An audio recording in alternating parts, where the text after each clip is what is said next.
cut out early. All right, we're back. JuddzBudz episode something. It's not in the title, so it's not my fault. It's either... That's on me, by the way. I had to tinker and change things because Isha didn't look at the outline and just picked like topical like things that have happened in the last week. I'm like, the whole episode is way too early predictions, and that doesn't exist anywhere in any of the titles or anything. So I'm gonna go change it. He's like, oh, okay. So I removed that because I didn't know which of the posts the title sourced from that we see here in StreamYard, but it is episode 170 for you, Z. It is? I feel like it was 170 last week, but I have no idea. No, it was Gretzky plus 70 last week. So it's one set. Oh. All right. Well, all right, we're gonna edit all that out. No, we're not. No, we're not. No, we've never edited anything. I haven't crossed any lines yet that we've had to go back and be like, okay, we can't say that. But anyways, so then it's 170. So Gretzky plus Carson Lambos. All right. So now that took a minute and a half, as always, your host, Boxy, joined by my good buddy, Mr. Z Hoppy. How we doing? We're doing great. It's weird that we got the schedule dropping this week, which is really all that matters. Sick. Your face just froze. That was really funny. I thought you were cutting out for a second, but no, we're good. Yeah. NHL schedule drops this week, and that's really all that I care about. Great. That'll be something we'll talk about for 2 hours next week because we are in the worst point in summer as far as like sports go. I mean, we have the World Junior Summer Showcase coming up, which is going to be 10 minutes of stuff to talk about. But like I'm watching baseball. That's weird. I don't like doing that, but I've been doing that. And I just like desperately, it's weird because obviously summer rocks, but at the same time, like this is the point where I'm like, this blows. Like there is just I hate mid-season baseball. And it's just like, Jesus Christ. Dude, I went this weekend to the Twins hosted the Pittsburgh Pirates. The Twins are not a good baseball team. I think the final score was like 12-4. I think Twins had 8 runs in the first like 3 innings. So Pittsburgh's down real bad minus their one stud. That's literally as much as I know about baseball, is that they have a stud who's dating Livy Dunn, and that's baseball. Oh, great. Yeah, I know the Red Sox aren't good, but they played the Rockies like 3 or 4 games and obviously just kicked the fucking dog shit out of them. So it was like, if they played them every game, that would be great. But like also, dude, the baseball games that end like whatever, 12-2, but in like the 3rd inning, it was 10-2. Those weirdly are the worst fucking sporting events ever. Because you're like, all right, they're gonna score 100 runs today. And then it's just like, no, we're done. Actually, we're gonna lock it up. We're done here. We're just gonna basically survive the next 3 hours. But the pitch clock's been great. That's made baseball more palatable. So at least it's not like 7 hours of nothing. But that's about it. That's all. That's literally all sports that's going on, dude. I'm curious, Cole, who said that it was going to be a week full of trades? Because I wish that was the case. Did we say that? We may. I mean, I don't know. And Shilovs is a very welcomed addition to the Pittsburgh Penguins organization. So thank you. I was going to say, that's worth discussing for like 2 seconds. That was actually a nice little piece of business right there. Was it Stillman and what, a 4th, 5th, 6th, late round pick? It was a late round pick. And yeah, I'm good with it. I like Shilovs. Yeah. I thought it was, I mean, like, again, especially like he can play. And plus you got your boy, Matt Dumba. And Matt Dumba. Dude, Kyle Dubas. 1D chess. Get Matt Dumba. Be worse. Sweet. I respect it. It's a great move. Plus, he's a good vibes guy. Like, he's good in the locker room. It's just not going to translate great on the ice. And I don't care because this year isn't about winning. It feels really weird, like cheering for failure. Yeah. That's an uncomfortable place. Yeah. Like I'm adopting it way too easily. There hasn't been a whole lot of mental pushback. Yeah. I mean, imagine like 2018. 2018, you were like, dude, my team has both Eric Carlson and Matt Dumba on the right side of defense. It's like, oh, all right. Right. Oh my god, they're gonna score. Especially fresh off of back-to-backs. It's like, holy shit, we're gonna four-peat. They're gonna score 700 goals from the back end. Like they're just gonna be filling the net from the blue line, and like it's gonna be great. But Dude, Letang, Carlson, and Dumba. oh, and Letang, right. That is the most unhinged right side you're gonna find for me. This is all out chaos 24/7. So much fun though. Like if you are neutral, you aren't cheering for or against the Penguins. That's probably the most fun high event hockey you're gonna watch because it's going one of the directions really fast. Because like even with where Dumb is at in his career, when he's playing, he's still an agent of chaos regardless. Like, is he scoring as often as he was? No, but like he's hitting everything that moves or is trying to. I used to love when he would throw like borderline super late, but technically not late hits, like just a can opener at the blue line, like 0.01 seconds before the cutoff of like, oh, that's a bad penalty. Like, I think it was the one on Hurdle a couple of years ago when the Wild were playing San Jose and just absolutely fucking deleted him. And like, you could just hear the whole barn go, oh, fuck. It was just like Hurdle's dead. And everyone tried to fight Dumb, and it was wonderful. And then Foligno had to fight someone and beat the wheels off him. So, dude, those were the days. Is there a crazier phenomenon than watching a game and personally like having the wind knocked out of you a little bit, watching someone get hit? Yeah, I know. When I audibly gasp, like, gee, fuck. That's it. It's like every time, like, oh no. I know what that man just felt because I feel it right now, dude. Cosgrove, how is there one team which is trying not to be better leading up to McKenna? And how is that one team the one with Crosby on it?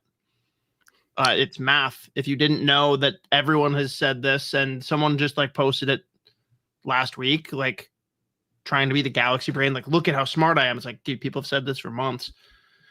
Weird. 21 years between Lemieux and Crosby. How many years has it been since Crosby was drafted? Do the math. It's not going to happen. Everyone is speaking it out of existence, and I hate them for it. That's what's kind of like the craziest part about it is they're like trying by far the hardest to suck absolute ass. Sidney Crosby will never let them pick first. No. As long as he's on the team, he will single-handedly make sure that they do not get the first overall pick. Like, it's just the way that that's going to go because he just like, it's impossible. Yeah. So it's crazy. There's one team working super hard to get that pick, and there's basically like no chance that they actually. But there's also teams that don't have to work hard to get that pick. Like he's gonna end up in Chicago, and I'm gonna hate everything. So that's what I was about to say. It's like Chicago is pretending like they're trying to get a little bit better, or they are probably. And it's still like, yeah, no, they're still absolutely horrific. And they're worse than they were last year. Yeah, they will probably still get the first overall pick, which is insane and disgusting and heinous. But you know what? This is the world we live in. Z, the real question though, before we get into our topics and stuff, or if you had something else,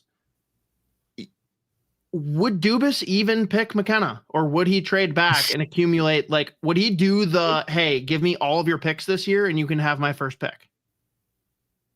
Imagine. Dude, if someone would do it, it's him. He's too skinny. He's too skinny and he's a winger. I hate him. If so, Air needs to be on heavy watch because I'm going to punch all of it. Yeah. Yeah. But we'll talk a little 2026 draft at the end here. We will. But this is our way too early, significantly too early predictions episode. Hell yeah, the graphic lives on. I was hoping you would do this. This is great. This is just a wonder. I like that also we kept the 5 but X'd it out and just put another one. Which, if this podcast is somehow still going in like a couple of years, like not even just next year, but like a couple. Imagine the amount of red. Well, no. What it's got to be though, Z, is it's got to be the X's across for that second digit, and then when we get to 30, he's going to cross out the 2 and put a 0 above it, but still leave the whole string to the right. It will. We got something going. Imagine they actually changed the name too. It's not even the Stanley Cup anymore. It's like it's just a different name, but we would because that out. The new Stanley Cup like bumps them for trademarks, just like Yeti did for Utah. And just to chirp Mateo, since he's behind the curtain right now, and he actually came out I guess last week, last episode for the first time. He did what now? Okay, he didn't show his face, I guess, but we heard him on the mic when you had voice to reveal. Take a minute. Voice reveal. Just to chirp him though, if we ever got to a point where they changed the name from Stanley Cup to something else, we would demand that he still cross out Stanley Cup. And I'm willing to bet he has dog shit handwriting, which makes it even funnier. And I hope it's a long name. Well, letting like the spellings off. I bet Mateo. No, dude, it's going to be the Bettman Cup. Mateo's just like, fuck you guys. This sucks. Shut the fuck up. Move on. The Mateo Cup playoffs. But yeah, that's what we need. Anyways, that's about as much filibustering as we can do before we fucking just get into it. Where should we start here with the way too early? What's first? We got it up here from Mateo. Stanley Cup. Way too early. Who's in the mix? Like, do we want to do this just straight up? Like, who are our top couple picks? Do you want to go through and say like who your pick is for each division? I'll follow your lead. What's the preference? I mean, I figured just off the bat, just the who's in the mix, not even necessarily by division. Because I'll tell you, it's really hard to just not pick Florida again. I mean, like, there are a couple teams that, yes, they're in the mix, but they retained the players that they really wanted to. Somehow they did it by just giving out very funny contracts to guys like Brad Marchand. But I still think they are just in a whole different tier to almost the entire league. And again, like, I feel like so many other teams, again, try to do the thing where they're matching what the Panthers do, but no one can. There's no one that plays the game that they play. The only thing that I could say, about Florida is like, they've now gone to 3 straight. They've played so much fucking hockey. And that's the one thing that might hurt them. But I even think about like going into the playoffs this year, half of their fucking lineup was out, and like they already missed time, like because Ekblad got healthier than ever for 20 games. He's in prime health, but physical peak. Eric Ekblad. Real question, Z. If they don't bring in Marchand and Jones, do they sniff the cup? Probably not, because I mean, you could argue those are two biggest. Those are a big jolt, dude. And yeah. I'm with you. I'm very worried. Like, dude, are they a contender? Abso-freaking-lutely. But not only do they have all of that wear on their tires, most of their notable guys, like how much of their roster compared to the rest of the league will be in the Olympics? Pretty high percent. Right. Not only is that additional wear and tear and the travel and everything, we've seen it with Tkachuk. Injuries happen, dude. Like, I just don't know that they're going to be in the same position either to bring in other guys to supplement. Like, at the caliber of Jones and Marchand, there's just that's just not out there. And Zito will probably laugh and prove me wrong, but I am skeptical of saying like they're my front runner, right? Mm-hmm. On paper, sure. But if you dig in, I'm pretty hesitant to roll with them personally. But depth chart, yeah, they best team, period. Yeah, so that's why, like, when I say Panthers to me is like a firm favorite, it's just, again, just looking at the on paper stuff, like, or just looking at it on paper, given what we know right now, the lineup they're going to have day one. I just feel like they're in their own world, and in their own tier almost. But that's like my firm number one for now. Yeah. And I mean, behind them, I could probably gotta throw Vegas in there. Obviously, bring in Marner. The one thing with Vegas is like losing Pietrangelo, losing Haig, which was their top pair for the last few years. And I mean, Bruce Cassidy's never coached a team that's going to have to win that, or well, their strategy is going to be scoring more than the other team. Like he's a very defensively sound coach. They've leaned on their D for so long.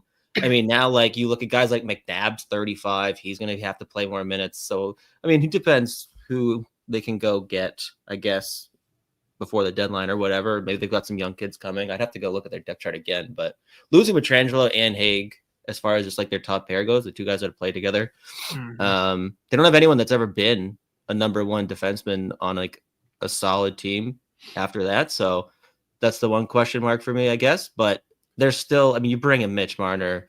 They needed to bring in someone that could score at the wing. Obviously, he fits that bill. Eichel's and the playoff pedigree.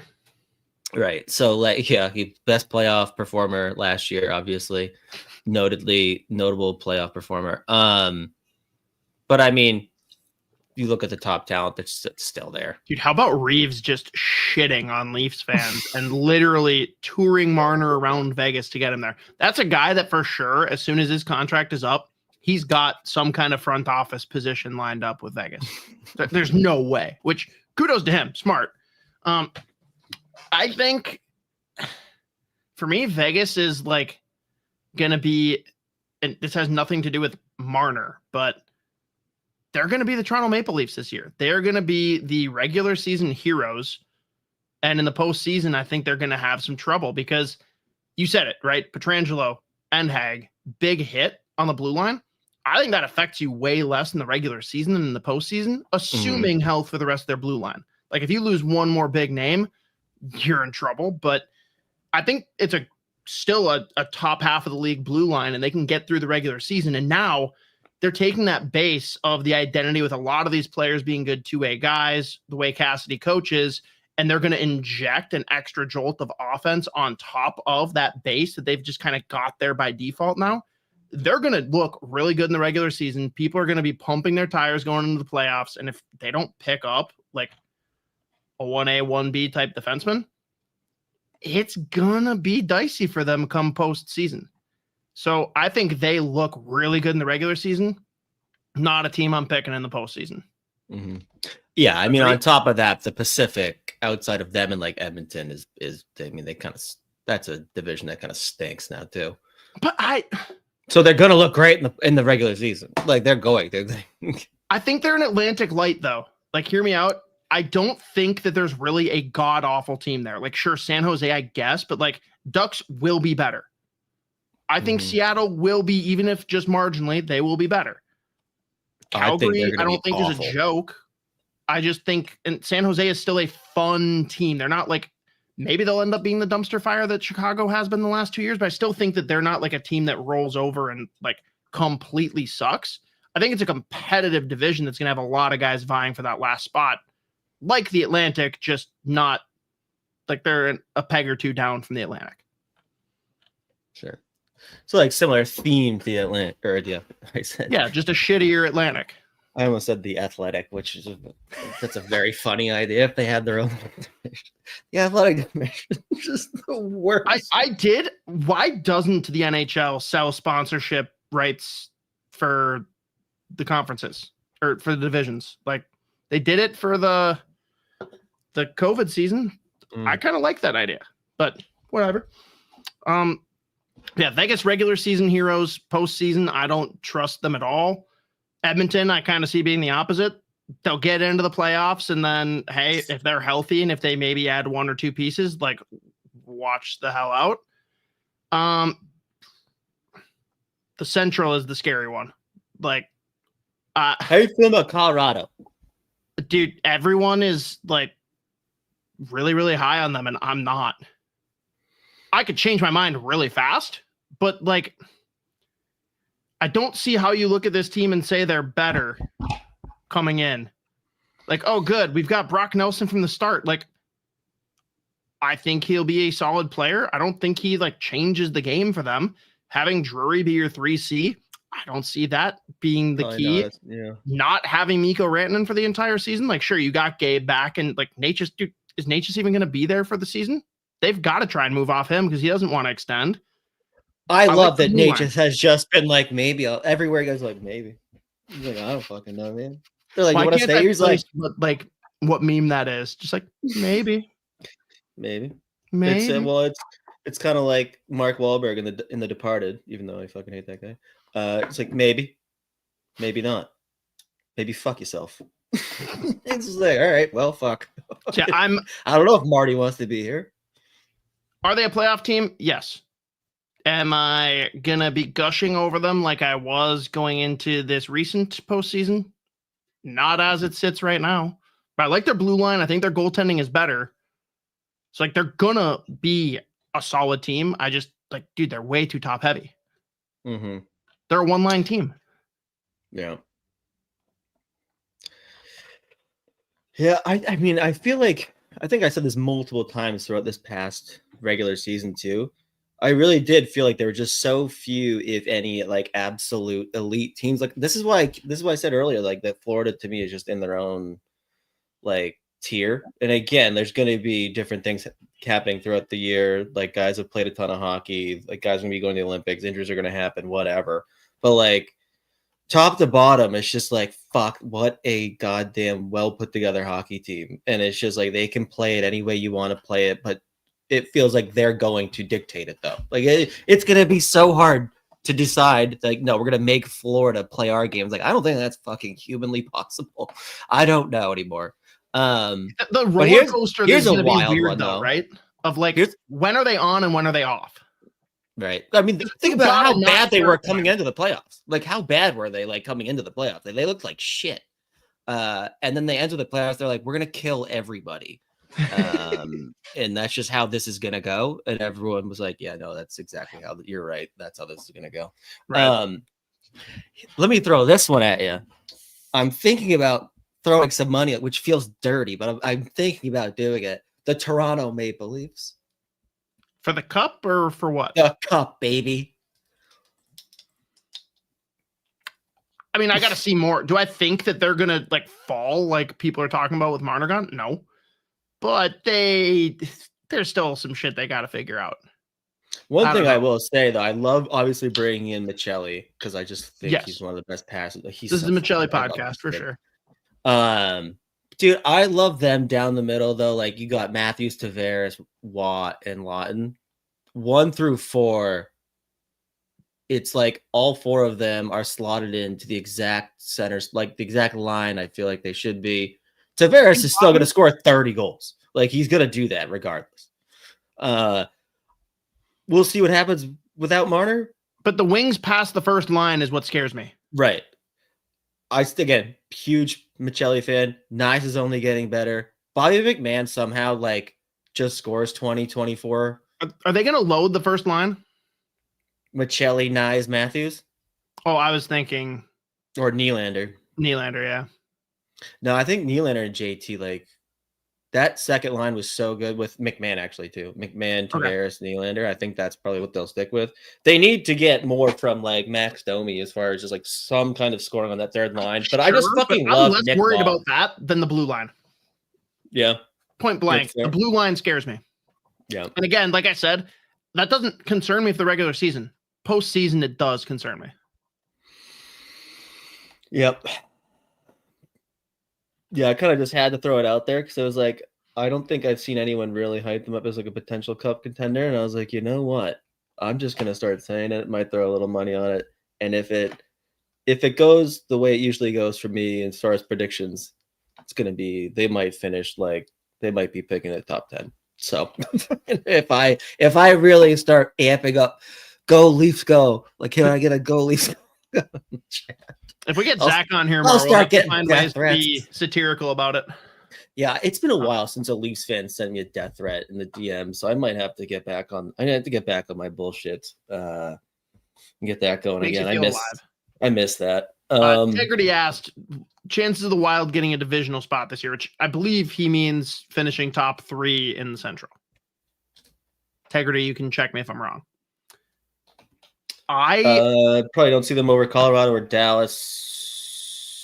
And then it's kind of like this. Them over Colorado. Maybe. I think like again, like they didn't obviously make any massive moves, but like we talked about this last week. Yeah, the Central is just a fucking shit show. There's like we've had tiers in the past. I have no tiers. There is Chicago is dead last, and I have no clue what's going to happen with the other 7. I think Nashville's going to stink again. I don't think they'll stink, but like if you put a gun to my head right now, yeah, they're probably 6 or 7 for me still, just because like I'm not sure they've sorted everything out. But like if they made the playoffs, I wouldn't be shocked. Like they're not as bad as they looked last year. Right. I mean, like at least 1 or 2 guys are going to have some kind of a bounce back. It was insane last year, but like again, like with Winnipeg, I'll say the same exact thing as I said last year. I have no fucking idea. I don't know. Like whatever. Like regular season Hellebuck is a god. Like I mean, when they offer sheet Rossi, it's going to look a lot different. Hell yeah. Fuck. God damn it. It sucks. Oh, we had to fit it in there somewhere. Had to come up. Had to. I can absolutely see the Wild getting a divisional spot. If they miss the playoffs, it's catastrophic. Yeah, that's where I'm at. But give me. All right, you're gonna tell me that the Wild are better than, worse than, or on par with Dallas. Worse than Colorado. Worse than. I'd put them on par personally, but fair. Mm-hmm. Winnipeg. On par. Yep. Utah. On par. St. Louis. Just slightly better, I still think. Why? I think it's on par with all of them except for Dallas. That's the thing. I have no clue. Yeah. There's a wide range, yeah. I have no idea what the fuck St. Louis is doing. They're like, we really want to get rid of Jordan Kyber. I'm like, what are you fucking doing? I think they were just testing 70, 80 points. 70, 80 points every year at $8 million. They did our boy Nick Leddy dirty. That was insane. What a move. Oh my God. That was fucked up. Any other? We should probably figure out how to move on, but because we haven't hit. So Central, Dallas is pretty much the team, right? Yep, I'd say so. Like no one else that you're putting in like true, like I think you're a strong contender. There's a bunch that I think could prove that to me by Christmas. But like right now, it's just like such a blank canvas. I have no clue with the rest of these teams. Metro, it's a 2-team race for me. Mm-hmm. Do you feel the same? Is it a no-team race? 1, 5? Like, what's your view of the Metropolitan? You've got like Washington, Carolina, and then the rest. I don't see it that way. I don't think Washington's in that same tier. I still think they're going to be really good. They very well could be. And I was very wrong on them last year, and I apologize. And I think they're absolutely a playoff team. I think that Carolina and New Jersey should be the 2 teams to pace this division. And I think Carolina, I'm going to use like wet ink that I can still maybe smudge away, but I'm pretty much putting in ink that they're going to be in the Eastern Conference Final again. Like this team, if you compare it to last summer, they are notably better. If goaltending is just okay,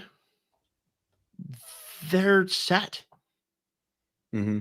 The structure, the systems, they added some great players. Like I think Miller was quite the ad. Obviously, there's question marks there on how it'll pan out, but like I don't see that one going the wrong way. I think a full season of Stankoven, him getting a year older, Blake getting a year older, like I don't see them taking any kind of step back, assuming, again, with all these teams, the caveat is, hey, are they going to stay healthy? That's what it was for the Wild last year. They could have been the 3-4 pretty easily, and we had the speed bumps, of course. But I'm not going to pick Carolina to win the Cup because they've just continued to hurt me and challenge my belief. I do think that they're straight up, like, they're a very good fucking hockey they're a team. very good team in the softest division. Softest, not even close. The sweet spot, again, is probably finishing second in the Metro for them. True.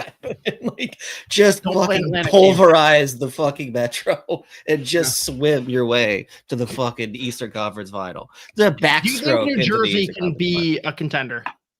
I don't think. I just no. I don't feel the same way I felt about them last year coming in. I mean, like last year, obviously, Agreed. It was the unexpected, insane injuries throughout the year. I mean, like Connor Brown's a nice add to your bottom six if he can put together another decent year. You got Gritsiuk, who the fuck knows how to actually say that name, coming into the NHL. Paul Cotter was fucking awesome last year. Stefan Nason was great last year. Can Timo Meyer like step up again and be like a 30, 35 goal, 40 assist guy? I don't know. Will Jack Hughes be healthy? Yep. Will Jack Hughes be healthy? Nico Hischier fucking rules. And can you get anything more from Andre Palat? But I just have way too many questions still. I like their back end a ton though.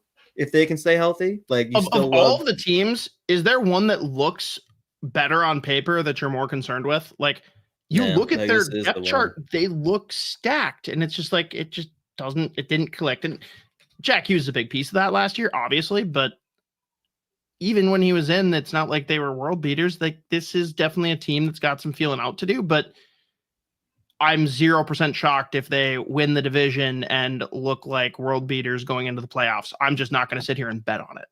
Mm-hmm. I think them and Carolina are really the ones that I have my eye on to win the Metro. And then Atlantic, dude, I don't know.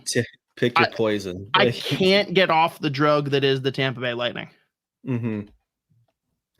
Because they're going to come back looking for blood after the way that playoff series went. Yeah.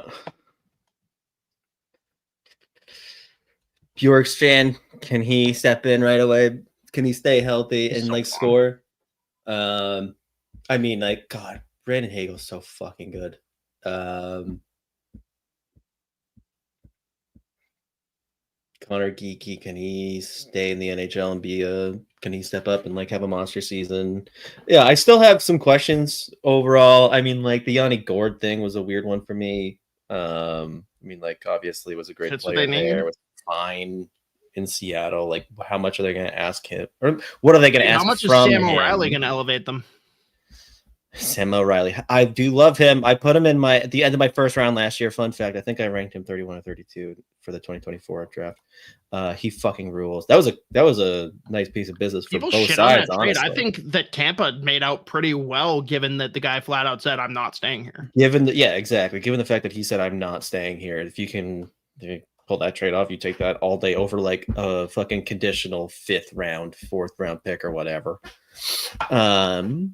But yeah, I mean, like the one question I still have about Tampa's gonna be their back end, like another like Hedman and McDonough, both awesome last year, another year older. Chernek's a solid defenseman. JJ Moser was a nice piece to bring in when you lose a guy like Sergachev. But I still have questions about the back end.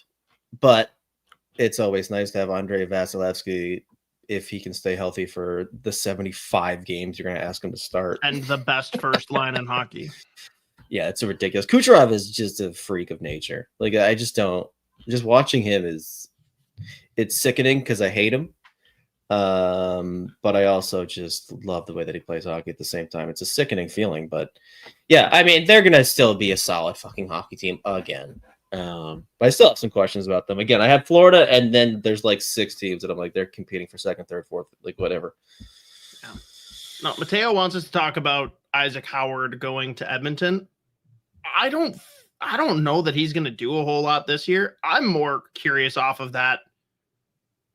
Does Michigan State go and get a Porter Martone?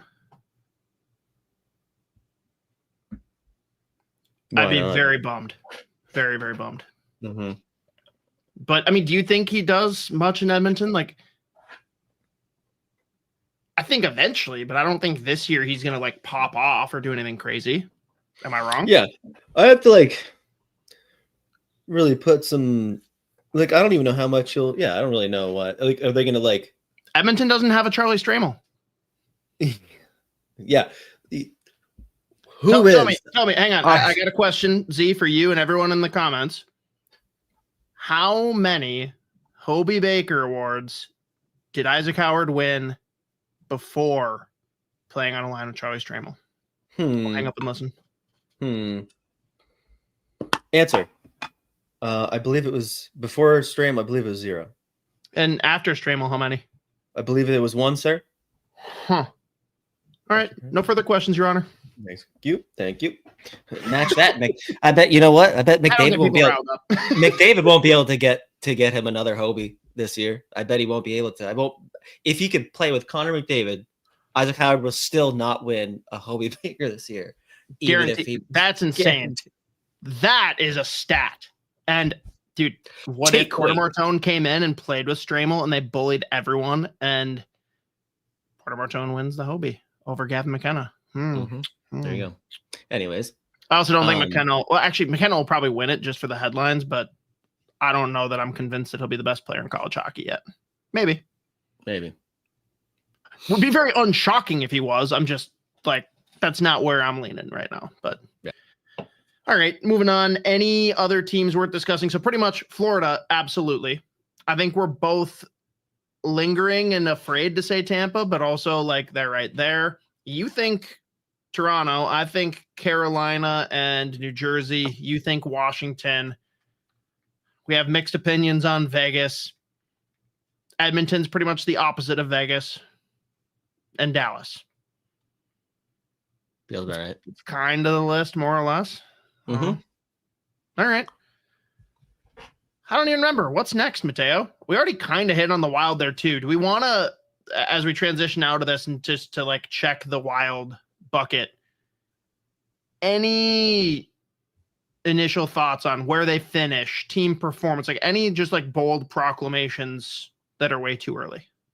I don't know about bold. Mateo can clip in and add with what we already said. I mean, I don't know. I don't know if there's anything like bold necessarily, but like I still think it's a good hockey team. They're pretty similar to the team they were last year. Like, ideally, they get the drama out of the way. Kaprizov re-signs at some point here, and he stays healthy for 82 games. 84 games. No, not this year. I know. I'm just getting ready for it. I'm just I had to stop myself a couple times saying that Florida can't exploit LTIR the same way. And I'm like, fuck, I can for one more year. Damn it. Yeah.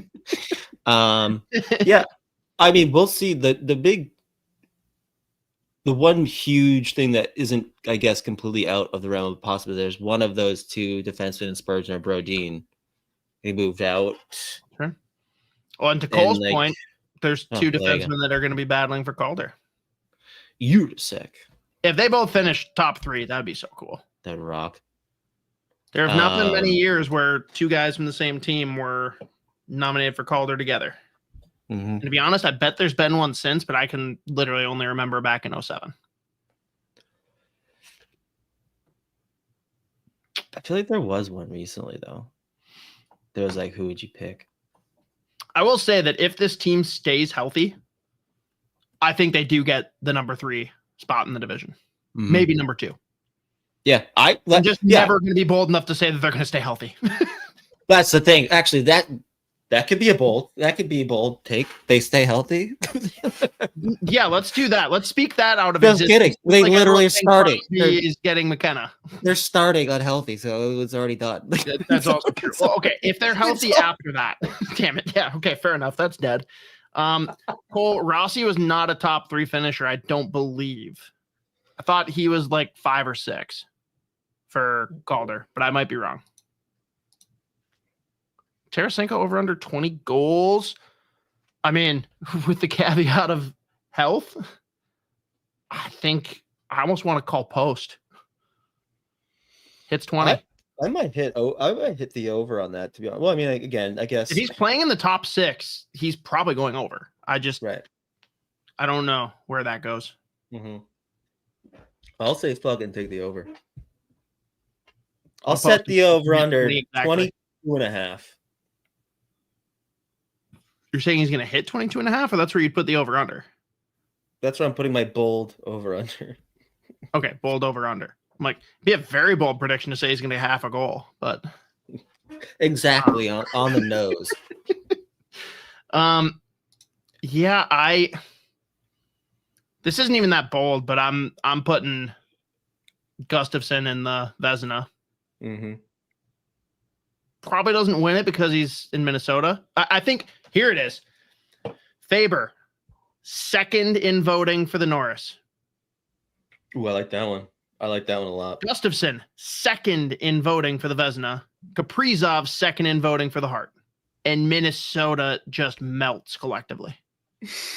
I actually think it'd be sweet. I would take that over any of them winning the individual award and the others not being like in the discussion. Like that'd be sweet to just be like running second place across all of these.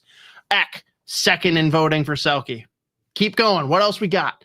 Boom, second place for the Calder. I don't think Hines is getting second for the Jackass, but if the team torches, like he'll probably get the votes. So yeah, I'm just saying second across the board. Minnesota gets second place in every category, does not win any. Yeah. Or they'll have someone that's wildly deserving of winning an individual award, but the whole everyone that votes on that award is gonna be like, we already gave Minnesota a first place guy in the last decade. We're never doing that again. So you can be second. For our own sanity, we're actually going to put you right in the murky middle again because that's where we feel like you belong. So that's just what it feels like.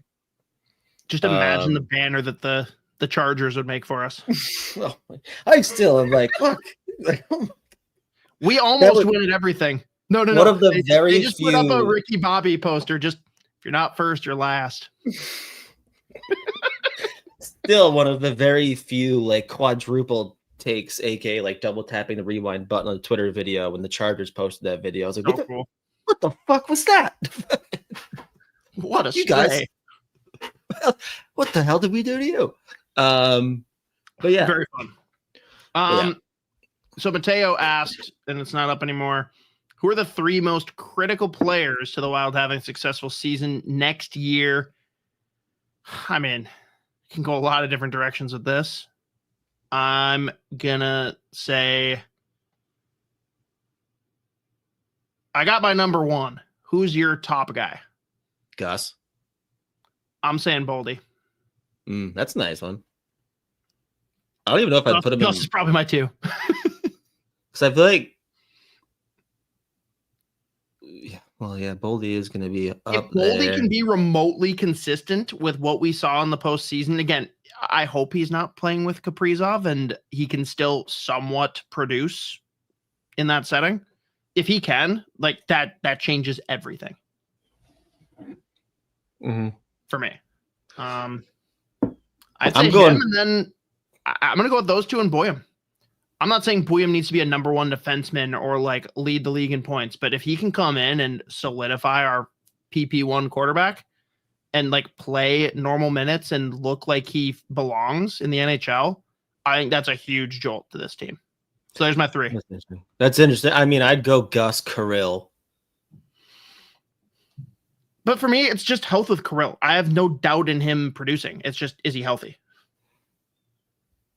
Oh, yeah. Was the question health or like just... The question is, who are the three most critical players to the Wild having a successful season next year? So I'm taking that as like performance. Like him being in the lineup is definitely critical to their success. So if that's the route you're going, I totally get it. I'm taking it more from the, like, who needs to step up, perform, like whose performance is going to be most indicative of what happens. Because I don't know. In my mind, if he's not in the lineup, then he's not really a factor, right? Mm-hmm. If he's in the lineup, he's not going to be the problem. He will be the one that's carrying the load. That's how, like, in my brain, I'm working it out. But I get what you're saying. Like, I guess that's why he needs to be the one carrying the load. I guess that's why I'm putting him in my top fair. Three. Then actually, that's interesting. Like your top three list is solid. Like, it's not as good as mine, but it's good. I haven't even said three. I just said two.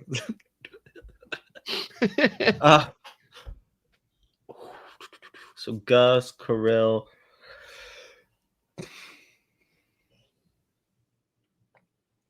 I'm going back and forth between Faber.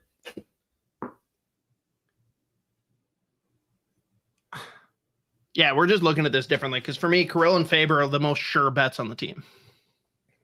Right, so which is why I'm like, if both of them, actually, I'm going to go three. So that's my three then. Yeah, so I like it. I get where you're coming from. Sure. Yeah. I mean, Tarasenko popping off, like if they can get more scoring, because again, like And the reason that I put Kirill firmly at either one or two, like you could, whatever, on different days, I'll tell you either one is the most critical. But like when Kirill was out, obviously they kept their head above water for a while. Then injuries kept just, and I mean, by the end of the season, we were desperate for any kind of like secondary, tertiary scoring, specifically like from the wings too. So if Tarasenko can give you a boost and give you like 22, 23, 24 goals, that's going to be fucking massive on a team that was devoid outside of their top 4 or 5 guys as far as scoring goes. So Tarasenko would be like a huge, if he could pop off, he might like work his way into like that top 3 as far as like the reason that they were as good as they were. Oh, I could absolutely see him being like, yeah, I feel like that's a different discussion, is like, who's a player that if they pop off, they make all the difference kind of thing. To quick shout out to our buddies over at MNW Prospects. I got to ask a question that I was hoping I wouldn't have to ask, but now it's like triple, quadruple painful for me. Now that we see the rumors, we've heard plenty, obviously that Rossi's the center of the rumors, but there's been a lot of talk and speculation of Liam Ogren being traded. We've already seen Jimmy Snuggerud step into the league and play pretty well on a playoff team that looked really good. Literally seconds away from winning that first round, which sucks. God, that was a fun one. So, point blank, do you regret it? Would you rather have Jimmy Snuggerud, or are you still a Liam Ogren guy? I mean, I think I'm still a Liam Ogren guy.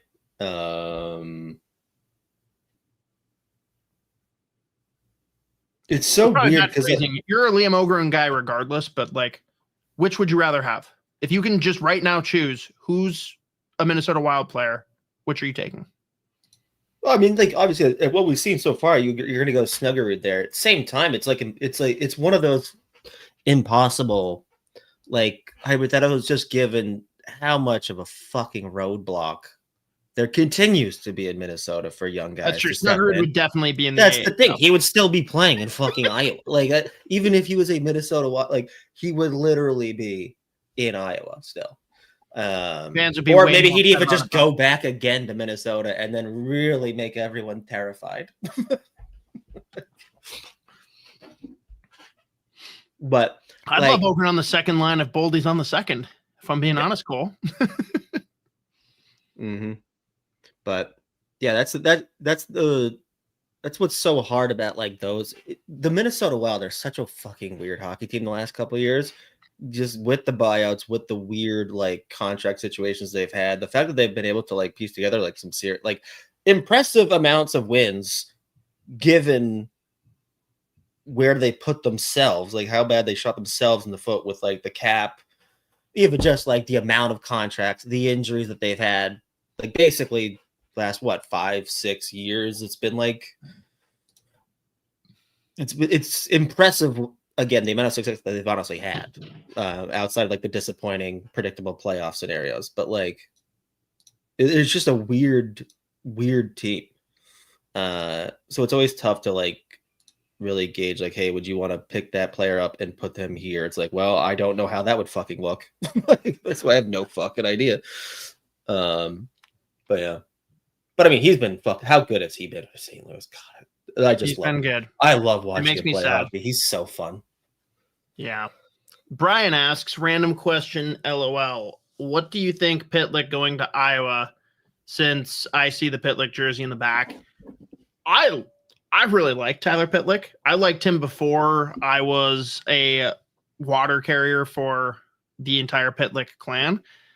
He is, and this is going to sound disrespectful, and I don't mean it that way because he is a skilled player, but he's definitely more like the blue collar Pitlick compared to his cousins. Like he is still skilled, but like he's a guy that you have no problem playing on your fourth line if you're the Minnesota Wild. He also can play well enough that he can shift up the lineup in a pinch. I think they're thrilled if he's either a solid contributor and helping the young guys in Iowa or playing in the bottom six with Minnesota if that's what they need to do down the line with injuries. Like, I think he fits a really solid niche that they kind of needed to fill, have a good swing player. I like him. I don't know. Yeah. I think I'm injuries 100%. just fucked him early on in his career, and here's where he's at. So. Yep. No, 100%. Yeah, no, I'm with you there. Do you have anything to add? Like, do you? No, like that's the exact kind of player. Honestly, I was like, that is the mold of player that they needed in Iowa the past few years. Anyways, like bitter out forever, has pro experience, like ideal. So I was a big fan. I think it's great. Cool. Well then let's transition. I think what's next? NCAA. Oh, here we go. Oh, Mateo, God bless you, getting these ridiculous odds. Those listening on audio, check out the video version of this at the SodaPod YouTube channel. We have the DraftKings NCAA title odds. Penn State plus 400. Anyone out there that wants to bet on that, I'll be your bookie. I will take your 4-1 odds bets. I will cash them. That's insane to me. Yeah, no, it's crazy that they literally jumped that. Like the fact that they have twice, like they're the favorites with plus 100. The next closest BU at plus 800 is insane. What is the highest favorite you've ever seen preseason? Like I've never seen someone higher than like 700. I have no. It might be the highest I've seen before. I'm just not about it. And I'm not like trying to knock down Penn State. Like, could they win it? Sure. I'm just like nowhere near that confident in them. And they're not my number one team. I'd have them I think top 5 is fair. Give me your top 2 or 3 teams. Like, forget the betting odds. No values, just who are your top 3 teams next year? If you can pick 3 teams, and if they win the Natty, you get $1 million. I'd probably throw BU, Michigan State.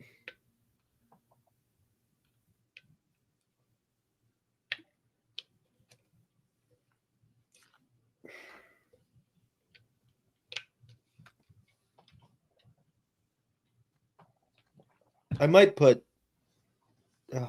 Maybe not. I don't know how much I like their recruiting class. No, I can't do it. I'm just not picking Penn State because I think it's crazy to assume that they're going to be in their top 3. I don't know. I might honestly. I don't really want to pick them. I think I know who you're saying. I'm not. I was debating Denver, but I don't love the turnover. I think they'll be a good team. I just like the Booyam hit is going to be bigger than people realize. Mm-hmm. It's hard to replace. And plus, they lost Smith too, didn't they? Yeah. I thought he signed a pro deal. I might go Michigan or BC. So I think it's crazy. I got one question for you. How do you feel about BC's goaltending?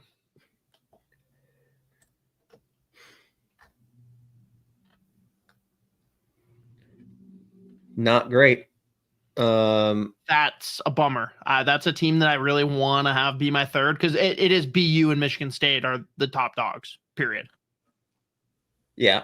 I mean, those are your teams. Even without Isaac Howard, like Michigan State's a wagon. Oh, yeah. Michigan to me is like the highest ceiling, lowest floor of this group. That's why I think I land with them in my top 3. I just don't know what they are. And like, I would argue Minnesota is probably like the highest floor, lowest ceiling of like the contender range, right? Like, yeah, I've said it before. Sorry if this is a repeat for anyone that listens to us regularly. I'm kind of fascinated to see what Minnesota does this year in a weird spot where like expectations are notedly lower. Mm-hmm. They'll probably be like 4th in the Big Ten, maybe even 5th to start the year, depending on how high people still are on Ohio State. Having no expectations, they don't have like a premier guy to the level of Jimmy Snuggerud, where it's like, hey, we're just going to sit back and let you carry the bag, boss. I think this is a team that's going to fly under the radar, be overlooked at times, and it's a different team identity where you can't be as complacent. You can't coast on things. They're going to have to be more blue collar and work for their wins. And I think by the time you make to the postseason, that goes a long way. So I like them as like, it seems weird to say dark horse because I think that they're favored a little bit higher than they should be on paper. But I think it's going to be a really fun and interesting season for them specifically. And Michigan's like the opposite for me. It's like they're either going to be awesome or something's going to go haywire and they're going to beat themselves, you know? Yeah. And like the other part of this too is like, as far as like preseason betting odds on college hockey from DraftKings is like ludicrous. I mean, like you could find, again, like I'm putting as far as like what I think the top 3 contenders are, I probably would go Michigan State, BU, and Michigan. But as far as like who I'll be putting like legit dough on, I'm gonna be fucking throwing a nice chunk of change on Nodak. Yep, Nodak. And who's the other one? I got one other one that I like. I'm gonna throw a nice piece of change on fucking BC. I'm still doing it. I think. How do you look past 2,500 for Maine? That's juicy. Yeah, they were so fun to watch. Again, for the value, because like there can be a really good team again this year, and I think like my weird pick. They have a massive roster. With the college hockey next guy on Twitter, good dude. Currently in the process of getting people's picks in for like preseason Hobie, like who's going to win the Natty, all that stuff, like preseason rankings. I won't have Maine. Like maybe they'll sneak inside my top 10 when it's all said and done, but I think that they like are going to be squirrely and find a way to win the Big East tournament. Like I have them working their way through that sneakily because like it's never the top team in the Big East. Well, not never, but a lot of times like they end up losing in the semis or in the championship game for the conference. I like Maine to be the feisty one that pushes through. Yeah, and on them specifically, if I could find somewhere to put a piece of change on Justin Poirier fucking scoring the most goals in college hockey this year, I might fucking obliterate that. I gotta pull up. I gotta remember because I feel like UMass also had a real nice recruiting class coming in, and they've still got Michael Robel there. So like in net, they are solid. It's interesting too because like another thing that they're asking for picks on is the Hobie, and I'm like really confused for the first time in a while on how to pick guys because there's so many teams where there's like 4 guys that could all be in the Hobie discussion, and you wonder how much that diminishes their candidacy that they're like doing it together, you know? Yeah, no, 100%. I really don't know how to approach that. It's weird. Trying to go through. But yeah, I think my team right now is BU if I have to like pick one team to win it all. But I really like Michigan State again, even with the loss of Howard. Like those are my clear top 2. After that, there's a lot of discussion around how the next like 3 or 4 fill out. But Big Ten for me, Michigan State. I'm really torn between Penn State and Michigan for 2-3. Michigan's just such a dice roll for me. They have all the talent. They're just. I think Malcolm Spence on their shit and disciplined. They torch, but they are so freaking undisciplined historically. They just can't help themselves. It's crazy. Yeah. I think Malcolm Spence is gonna torch college hockey. Like, and they've got like Cole McKinney coming in. It was some of the defensemen they're bringing in too. I'm trying to remember. Oh yeah, Muse, Maney. I think Maney was there last year. I just don't know if he played. But like another again, I cannot believe this kid did not get fucking drafted this year. Rue Moulin. He's back again, obviously as a sophomore. I like Michigan a lot, dude. I'm not to completely pivot, but it's weird because I don't like either Boston team. Like I respect them both, but like I don't like them. Still kind of bummed that BC lost out on a big recruit.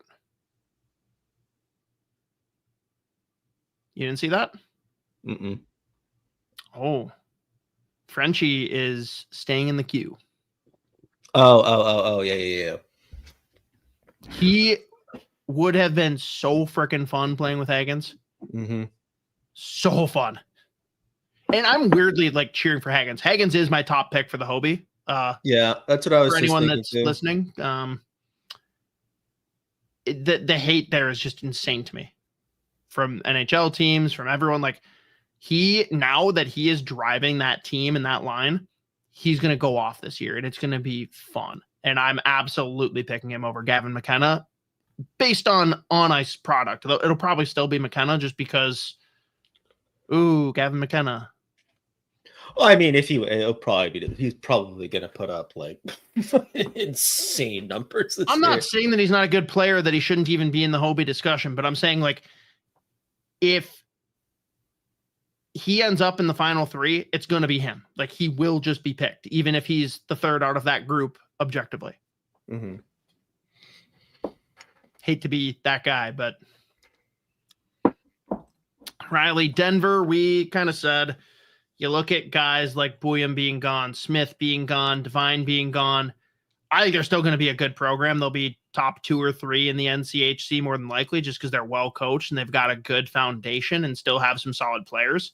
They don't have the top end talent, at least as far as I see it. Now, could a guy pop off? Absolutely. But as I see it right now, they just don't have the top end talent. And I think that they're probably a team that's hoping they can win in the first round of the postseason. But that's really as far as I see them going. Yeah. They're bringing in a couple nice pieces from the CHL too, though. They're bringing in like Christian Epperson, overage, who got drafted this year. I know Epperson. Who else? They bring in what's this? God damn it! I just had it up too. Oh, Clark Caswell was in Swift Current last year. Yeah, he was in Swift Current last year. Clark Caswell was a really fucking good player. I think I drafted last year. My problem is like Seattle. I'm less concerned with teams like this where it's like a guy coming in, but I'm looking at like the Penn States and it's like, you got a ton of guys coming in that are playing a completely new brand of hockey. Like there is a learning curve and you don't know how these guys are going to adapt, especially being younger players. They're going to be pushed around. That's not saying that I don't think these CHL kids can dominate. I'm saying I'm not sold that all of them will. I want to see it. And I want to see how many of them dip out before the cutoff. What is it? Is it January 1st that they can go back to their CHL teams? Is that what it is? I can't remember. It's January something. I'm almost positive that they can basically go back. And I do wonder if a player isn't getting the ice time that they want, or if they feel like they just are not doing what they'd want to do. I think there could be an exodus to an extent. I'm fascinated to see how it plays out. Yeah. Not enough. I wish ASU grabbed all of them. It'd be so fun. Mm-hmm. But yeah, I don't know. Any other NCAA thoughts? I guess we're pretty much in lockstep then that BU and Michigan State are kind of top dogs. Yeah. Do you go in that order, or who's your number one? Probably put Michigan State 1, BU 2. Okay, I'm the other way. So there we go. We can argue a little bit. But I mean, I've pretty much got them 1A, 1B. So yeah, we're firmly on opposite ends of this one. What a debate. Screw you. Fuck you. All right. Fuck your family. Mateo telling on himself, didn't do a 2026 draft overlay for us. So we've got this, and then he's got individual ones for all the players that you listed in your top 10 list. But our last way too early segment here today, 2026 NHL Draft. We've got the top 10 picks and some honorable mentions as Z lays them out now, which again, I'm trying to think back, Z. I should have actually looked at it beforehand, but like it's just interesting to see like what changed throughout the year. Because at the time that you came up with your top 10, it made sense. There's guys that rose and fell over the course of a year, which is natural. Like I think the biggest one was Hensler fell out of your top 10. And on the flip side, I think Schaefer you had at like 7, and he like became your clear number 1 later in the year. But it's just interesting to see and point out to everybody. Oh, and Ryabkin was the other one. Yes, at you had him, I think, at 4 in the way too earlys, and it didn't take long for you to move him down. But yeah, I mean, like Malcolm Spence was right around 6. There are a couple other big ones. East Wozniak went from like a top 7, top 8 to second round. I think you had Wozniak more like mid-teens in the way too early. No, I think he was in my top 10. Awesome. Yeah, I mean, like every year, that's how it goes every single year. I mean, Totally. like even like 2 years ago, it was like Henry Muse was a guy that was a top 10 pick, and by the end of it, like he was firmly second, maybe even That's third. right. I forgot about Muse was the big one last year. So this is all to say, these are not predictions. These are as things sit right now. If the draft happened today, this is Z's order for the top 10. Mm-hmm. And like even this right now is not even remotely close. Yeah, like, but yeah, we can just go right into it. I think it's not a mystery. Like it's not a mystery who's going to be number 1. Gavin McKenna. I don't really know how much more we can add to what we've already talked about and what the world's already seen from him. Like the individual highlight table the last few years in the WHL as a double underager and a draft -1 is ridiculous. One of, if not the best player in the CHL last year. Like raw talent, complete freak of nature, human highlight reel. The shot, the skill. He's going to fill out a little bit too as he gets older here, but like, what a fucking hockey player. I went back the other day, I was like watching like from last year, what he was doing in the dub as like a draft -2. It's comical. Like every single time he steps on the ice, that's where all the attention goes. Like whether he has the puck or not, because it's like effortless with him. And he's just like an interesting player too, like the physical profile. Like he's lanky. He doesn't look necessarily like all that like intimidating or anything, but he's tall, but he's super light. But then he just like the second the puck's on his stick, it is like it's unbelievable how he can dictate a game from the wing. So score goals, can make plays. Just a phenomenal hockey player for number 1, and good chance he stays that way the whole season. If you have to, because all anyone's hearing right now is how good Gavin McKenna is, and there's no flaws. Like, besides the fact that he's not a center, give me any nitpicking you can. Like, if you are forced, your life depends on it, to come up with a negative about Gavin McKenna. Do you have anything, or is he truly just he's not a center? Yeah, I mean, you can just nitpick like the skating, like not that's even like a weakness. It's just he's not just like average. The fastest kid in the world. It's just a fine skater. That's about it. And I mean, we haven't seen him needing to be like a 2-way player ever. So like, who knows what that looks like? But he will need to now. Yeah, it's gonna like when you're trying to like call him a 4.5 out of 5 star recruit or prospect, like you're just desperately looking for something to nitpick in his game. But like, do you think he struggles out the gate in college, or does he just jump in and it's no big deal? I think he's gonna be able to step in and just torch. I mean, like, plus given the fact, like, it's always interesting though seeing kids go from playing like every other night to like just back to back on the weekend and then having the whole week off. I don't think that, like, obviously, I don't necessarily. I'm not saying that it's like, oh, that could be a problem. I mean, it's an adjustment. He's never done that before. I mean, I don't know. Again, like these are just like more things you're looking to nitpick, and it's impossible. Fair. Number 2, which is the only guy that I've heard even lightly discussed as being in a position to dethrone Gavin McKenna. Keaton Verhoff, bane of my existence that he's going to North Dakota. That is very, very unfortunate. How good is this kid? So, I think it was either today or yesterday, Elliot Friedman was on some radio show and mentioned, or maybe it was 32. I have no fucking idea, but I think they're done for the year. Yeah, I don't know where.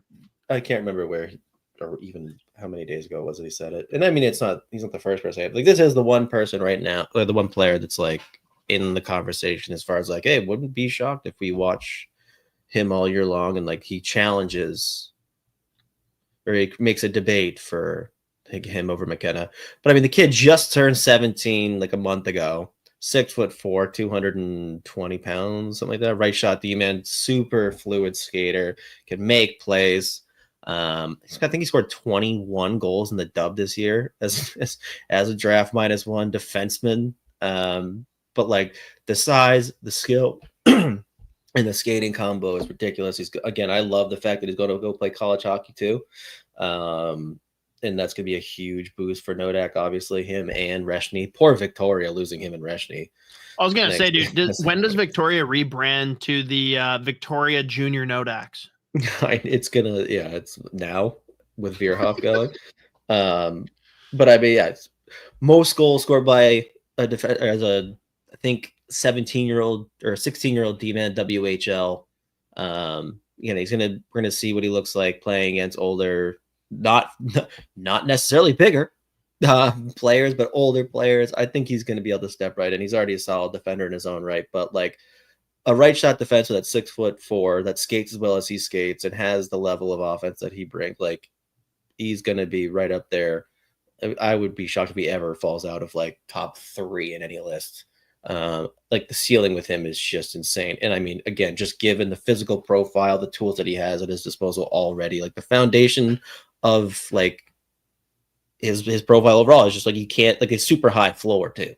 Like at the end of the day, he is a smart player that is 6'4". He's huge. He's physical and like can skate and make plays in all 3 zones. Like just a phenomenal prospect. So right now it's for number 2 for sure.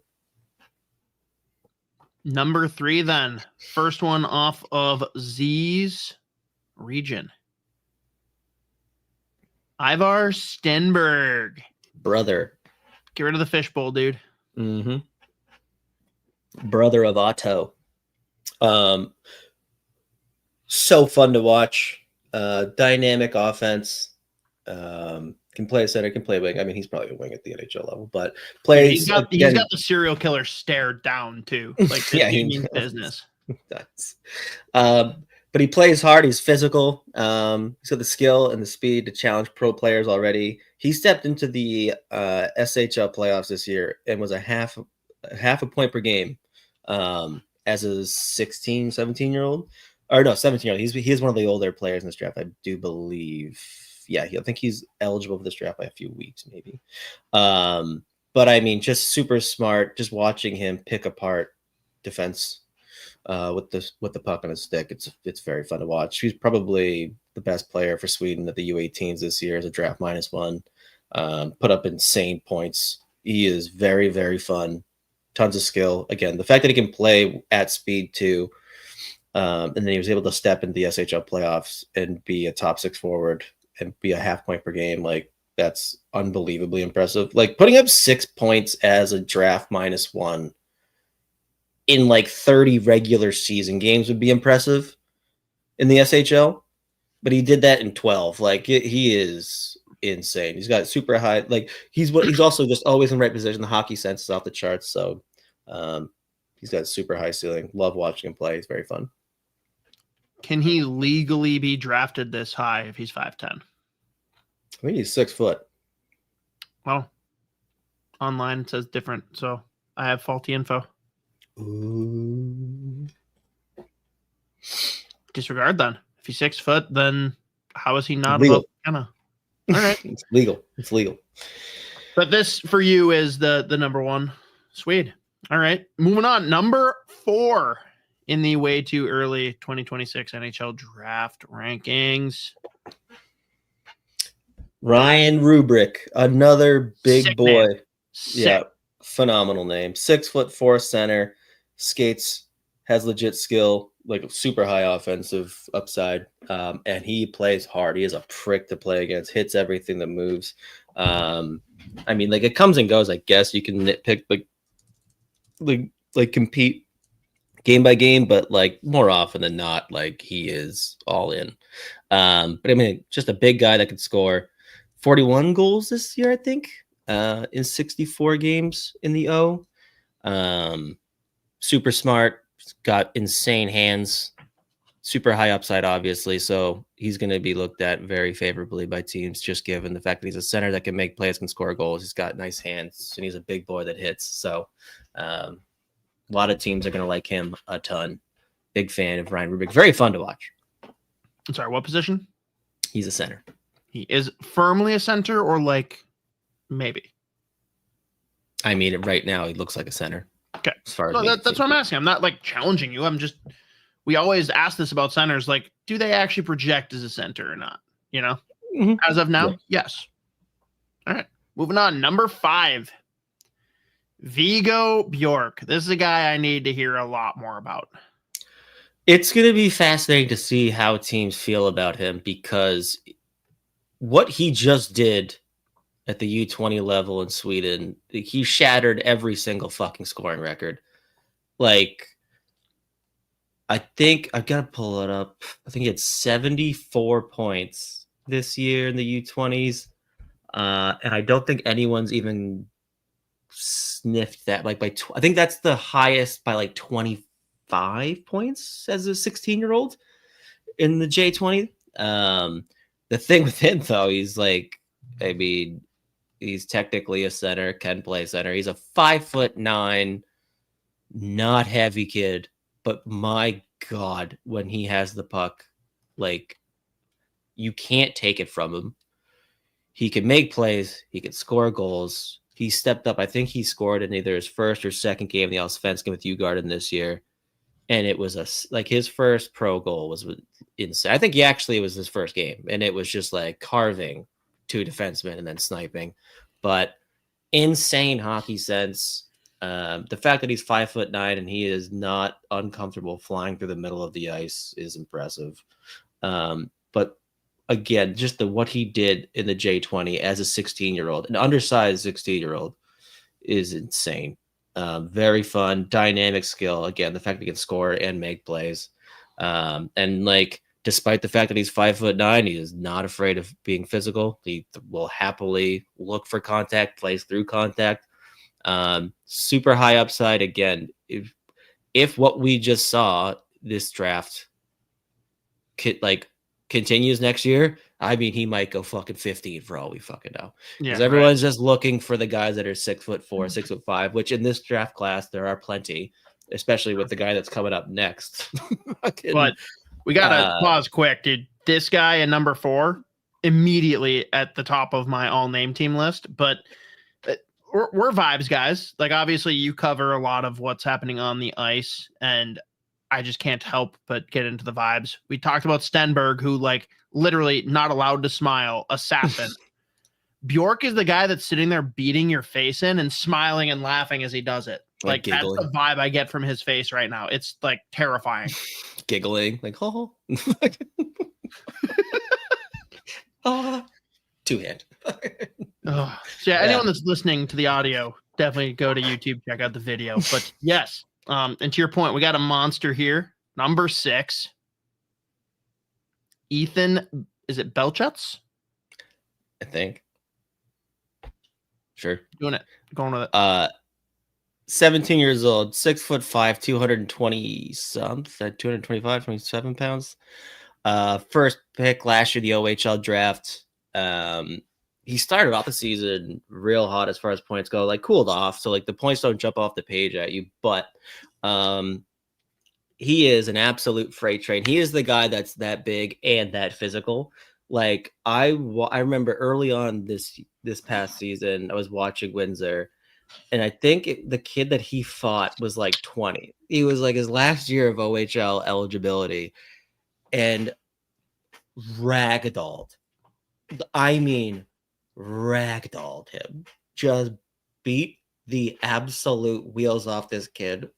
It's just like, this is a menace. But he could score goals, got a really nice shot. Deceptively skilled.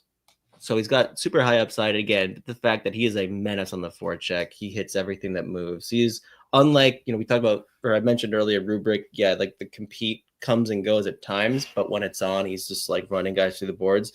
Ethan Belchets is looking for that pretty much every time he jumps over the boards. But plays hard, has the size, super physical, but he's got that scoring touch. And he's a really, really smart player too, as far as just like the hockey sense goes. And he has a good two-way game, so he's going to be looked at probably as the top 5 regardless of how the season goes, just given the physical profile. But very entertaining. Another guy that's going to get picked and be an instant fan favorite, just the way that he plays. So I gotta ask you an fearless. abstract question. If Ethan Belchetz jumps into a time machine, goes back a year, and drops the gloves with Kashawn Aitchison, who wins? I mean, Aitchison just has like when he flips that switch, it's like it's terrifying. So I'll just give you Aitchison. I don't know. All right, Aitchison's the answer. Got it. But Belchez is just like, God, he's like the entertainment factor is insane. I think he's gonna. I also just think he's going to pop off as far as offense goes this year in Windsor. All right, on to number 7. Tynan Lawrence. Love Tynan Lawrence, center that played for Muskegon this year. Ended up being, as a U17, was the MVP in the USHL, the Clark Cup playoffs. Just jumped in and pretty much lit it up as a rookie right away. I think he'll, as he gets bigger and stronger too, and he just like gets a little bit more firm in his skates, it's just going to help him, obviously. But almost as a point per game player, as a 16-year-old in USHL, then dominating the playoffs. He's got that two-way game. He's got a lot of skill. Can score goals.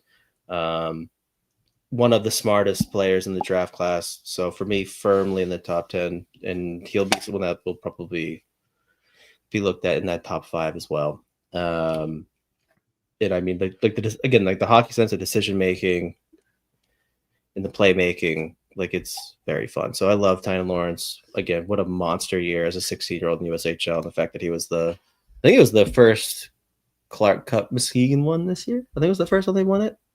And he was their playoff MVP. I think he had 18 points in like 13, 14 games, something like that.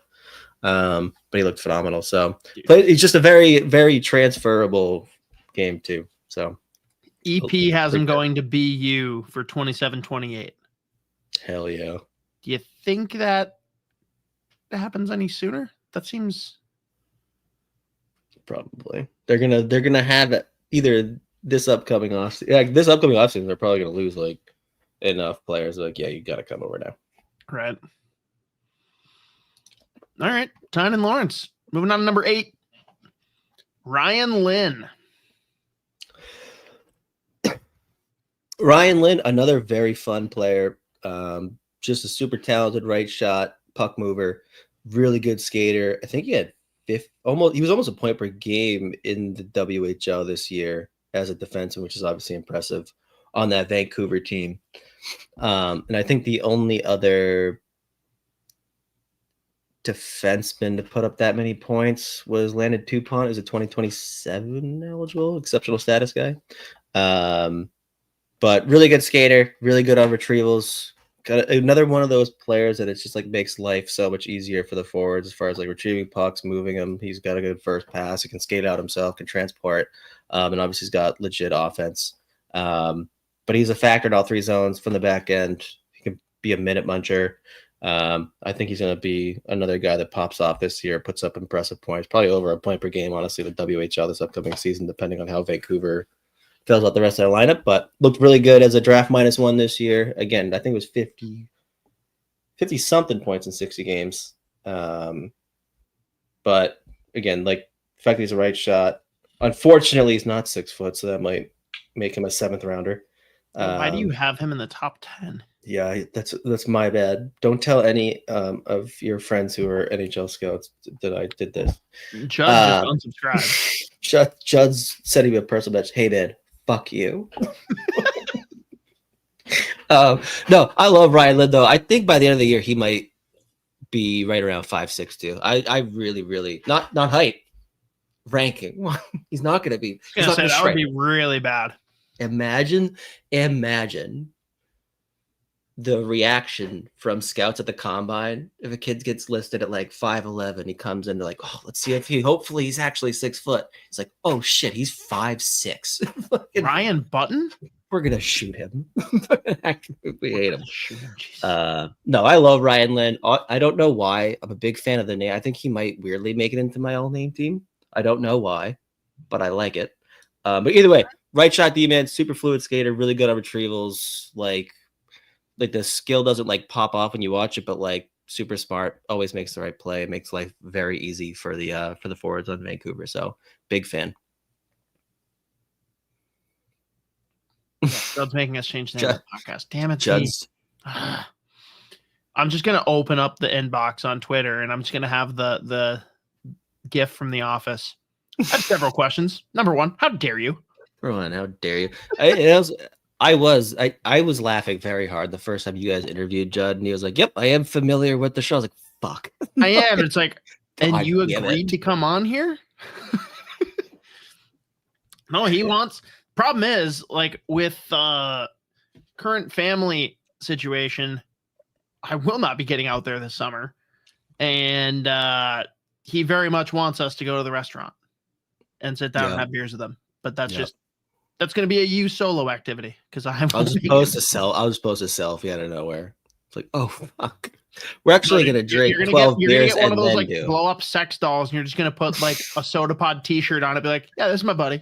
All right, well now he doesn't want us to come back. Now he doesn't want us to go anymore. Maybe. All right, moving on to number 9, Mathis Preston. Oh, I like this name. That's way better vibes than Ryan Lynn. Yeah. No, yeah. I think it's Matisse too. Either way. I like Mathis better. Yeah. Big fan of Matisse Preston, Mathis, whatever you want to call him. Doesn't have like the size that a lot of these scouts are going to be looking for, but my God, can he shoot a puck? The release is ridiculous. He's also a super creative playmaker, so super high upside as far as just like the raw skill and the offense goes. I think he was the best player for Canada World under 17s. I can't remember if he actually won it or if he just like led them in points, but either way, super high upside as far as the offense goes. Again, just a ridiculous release, one of the best in the draft class, and a super creative playmaker, really good hockey sense, solid skater, moves really well. He's gonna have to fill out a little bit, but big fan of his game. Very fun to watch, and he's gonna be leaned on heavily by Spokane this year, given some of the names that they're gonna be losing. So he'll be one of their go-to guys, and I'd expect him to be in that top 10 as far as WHL scoring goes. Nice. And we round it out with number 10, Daxon Rudolph. Also quite a name. Yeah, I mean, at the end of the day, I had a few guys was like going to put him in top 10. I just had to lean on the name. Daxon Rudolph rocks, but also phenomenal player. So it wasn't like stretching, putting the top 10. Super smart, steady defender. Really, really good two-way game. Almost always makes the right decision. Can carry the puck. Has really good vision. Good transporter. Good first pass. Active in the offensive zone. Really, it kind of reminds me look at the Henry Brustovich that got drafted this year. Okay. Big fan of his game. Henry, nope. Henry, okay. Henry name. That was what we called him. I know it was Henry, nope. But I think he just projects as a really solid two-way defenseman. Probably in the NHL, he just screams like solid number 4 option, but you can pretty much throw him over the boards at a situation. Kill penalties, can be on your like second power play unit. It's got a decent shot from the point. But really good mover, really good decision maker, can transport the puck, good first pass, just super reliable pretty much in every facet of the game as a defenseman. So he ends up in that top 10. Very fun to watch. Very good. And then we've got the honorable mentions. I'll just let you go through this as you see fit. If there's anyone that you think deserves specific praise. Yeah, how many of them are from Sweden? A couple, but not unreasonably. And I would be willing to bet that William Hackinson ends up in the top 10 because he is a defenseman who is 6'4", 207 pounds. And it's just, I mean, he's solid, so he's a really good player. But way too early over under 3.5 Swedes in the top 10. 3.5. Yep, I'll take the under. So 3, 3 firmly. 3, yeah. But couple, like 2 guys here specifically that like I would anticipate at some point, probably early in the year, like jump up into that top 10. Chase Reed, right shot defenseman for the Sioux Greyhounds. 6'2", again, right shot D-man, 185 pounds, just a solid player. Ended up coming out of nowhere and really being one of the top young D-men in the OHL. I think he put up like 41 points in 38 games, something like that, on a very average Sioux Greyhound team. And I think he started off the year in like the NAHL, like just really came out of nowhere, but really, really high-end puck mover. Solid power play option, and again, he's 6'2", right shot, so he automatically is one of the best players to ever live. And led a lot of rookie defensemen as far as like scoring. I think he led all rookie D-men in assists. I think no one else topped him out in the O, but just a solid player. So I think Chase Reed is a guy that has a good chance ending up in your top 10, as well as Xavier Villanueva. I don't know. Whatever. Other thing is, though, 5'10" defenseman, so automatically stinks. He's also 150 pounds, but he's very fun to watch. One of the best defensemen in the queue this year, which you don't really know what that means because it's the queue. Wait, he's in the dynamic offense. Yeah, you can't tell by his name. Legit high-end skater. One of the best D in the queue this year. Insane offense from the back end. Watching him skate's very fun. I always talk about Jonas Berdine as someone I'd pay to watch like bag skate. Villanueva also feels that is in that category. Makes a ton of plays. Loves having one of the guys that's just like hit. I would love to know what his actual like average puck touch per game is. It feels like he's a forward. Like that's how often he just has the puck on his stick. Beats people one-on-one, takes them wide. Again, just picks apart defensemen or defenses from the back end. Tons of offense, but always going to have the question: what does it look like without the puck? Is the size me a problem? Like anytime it's like a undersized demon with a ton of offense that doesn't play super hard, isn't like the most defensively reliable players. Always have question marks, but like the upside is that high where it's like he still could flirt with a top 10 projection. Very, very fun to watch. Legit player. And I mean, Adam Nemec, obviously, is going to be. It's a Nemec, so love him. Playing in Slovakia, really solid player, tons of offense, very fun. Love watching him play. So there you go. The guys that I picked as potential guys to slip in the top, I didn't even pick a Swede. Because of what I said. Yeah, I was only going to mention them, actually. All right, well, there you have it. The way too early 2026 NHL draft rankings. We'll obviously circle back probably a couple months from now before we'll even kind of start talking about these guys once their seasons kick off, maybe if something's notable. But otherwise, it's usually like November, December is the first time we'll really hit on much draft stuff.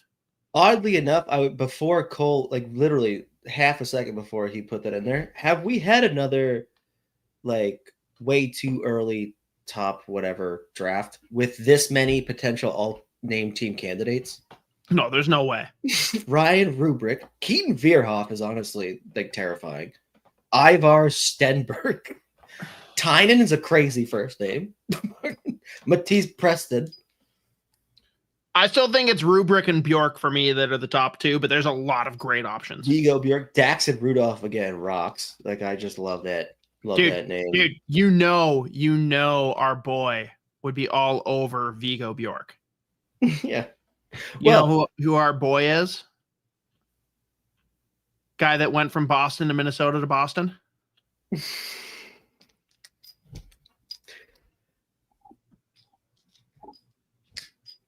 No.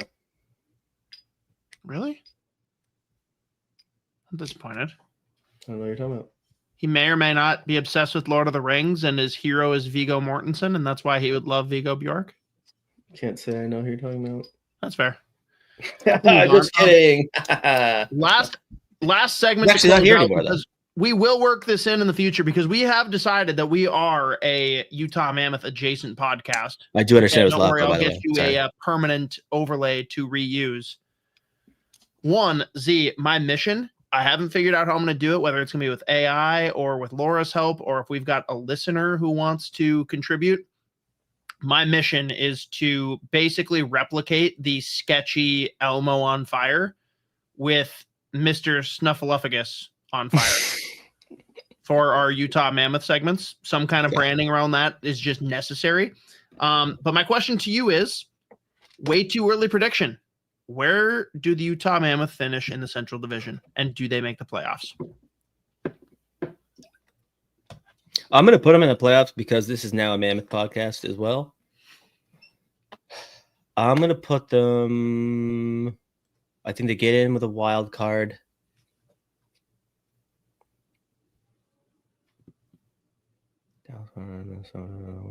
Fifth. Oh, I didn't look at the screen.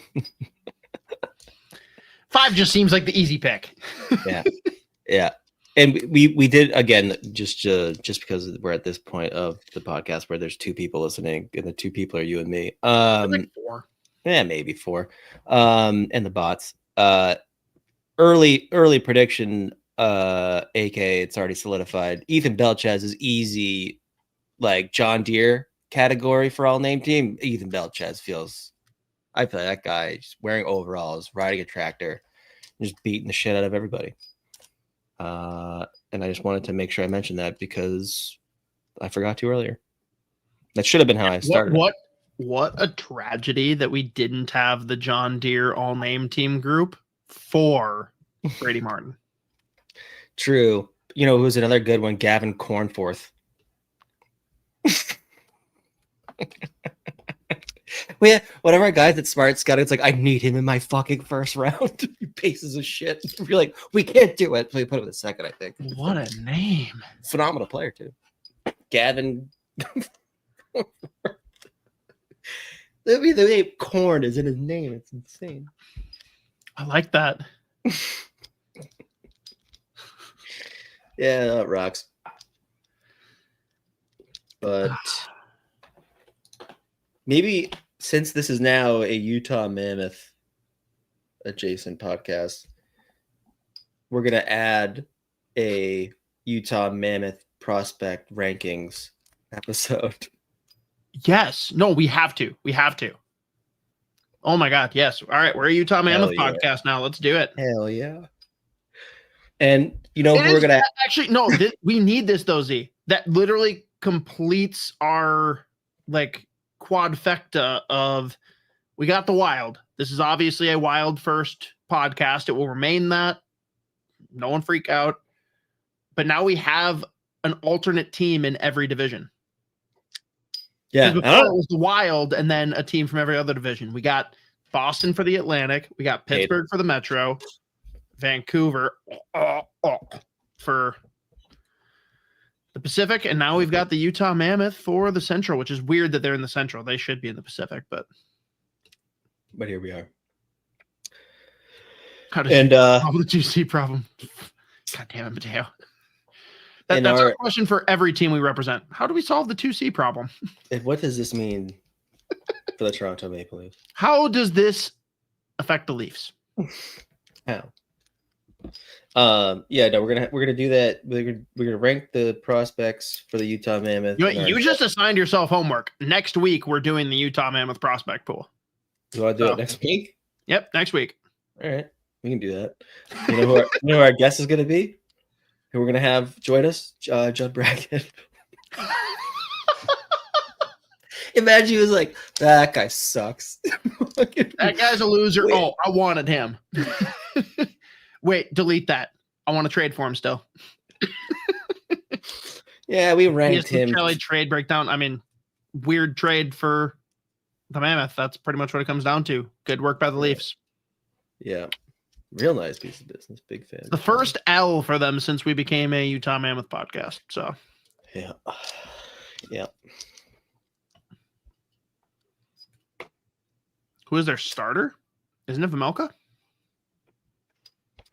No, yeah, but like they also just signed or traded for oh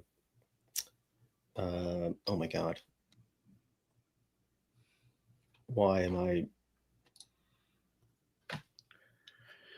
Hold on. Oh yeah, VTech, dude. It's Vamelko. No.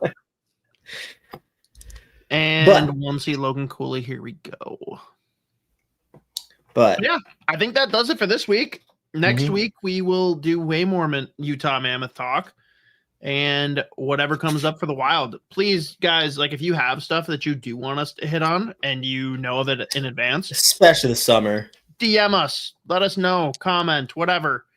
Please let us know ahead of time, and we will plan ahead for whatever weird Minnesota Wild focused stuff you want us to talk about. Down for it. And we do have the summer showcase coming up, which is, I mean, it'll be worth talking about a little bit, obviously, but yeah. All right, I guess we're doing it. The Utah people are gonna be confused at the start of the show. There's always like 10 people that start. Have, like the hidden logos, like we kind of got some shared juju there.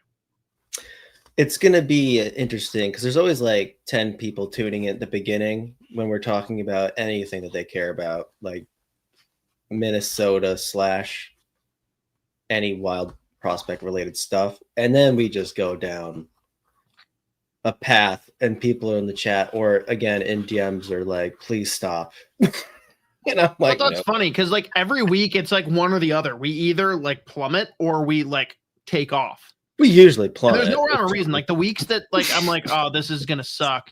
Like everyone's into it. And then this is gonna torch. People are like, see ya. I'm trying to get worse at this.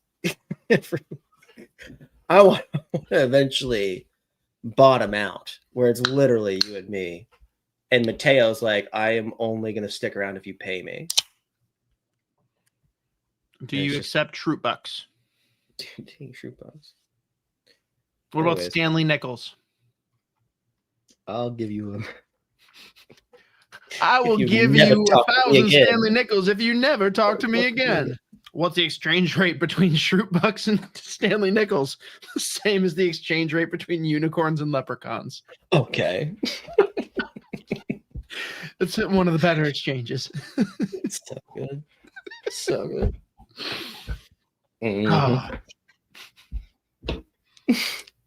don't know. We really stretched this one out. I think we did okay. The Cup Contender talk took about 50 minutes. Yeah. Because we took 7 different turns. Well, because we ended up just talking about every single team somehow. Yeah. Even though we landed on like 2 contenders. Mm-hmm. You know who's Florida Panthers and Field. Yeah, plus Field. By the way, just as far as the Gavin McKenna sweepstakes go, though, like obviously Chicago's right there. San Jose. Shit! Yeah, we didn't even talk about that. Oh no! I'm gonna put money on Seattle. I think they fucking stink. Really? I think they are going to be so fucking bad. I think their odds. Actually, I don't even know if I'm gonna have to find odds for them to finish bottom. I don't think they'll actually finish worse. As long as it's not Chicago, I'll be okay.